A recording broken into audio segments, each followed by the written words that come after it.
కొంచెమైనా నవ్వు సావిత్రి. నిన్ను చూస్తుంటే బాధగా ఉంది.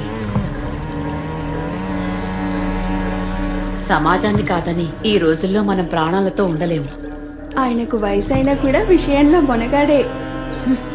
ఒకసారి వెళ్ళాక వద్దు అనుకుంటే ఆ తర్వాత అటు దిక్కు కూడా నేను అస్సలు చూడను. అంత పట్టుదల ఆయనకి. అయినా కూడా రావద్దనుకున్నా వచ్చిన కారణం ఏమిటో తెలుసా? తెలీదయ్యా. రాలిపోతున్న ఆకు కూడా పచ్చిదనంతో పులకరించినట్టు నృత్యాన్ని చూసి నా మనసు పులకరించిపోయింది. ప్రేమ కామం కలగలిసి నా మనసు చెలరేగిపోయింది.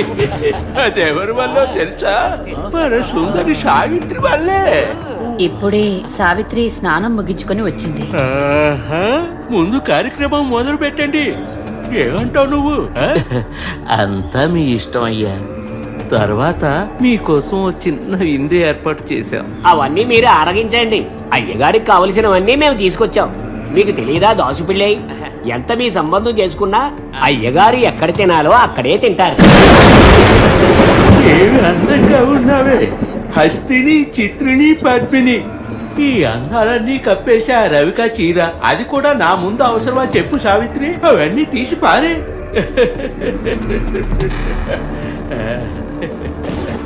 మన్మధుడిగా నన్ను మార్చింది నీ రెండు కళ్ళే కదే. నీ అందాన్ని ఆస్వాదిస్తాను.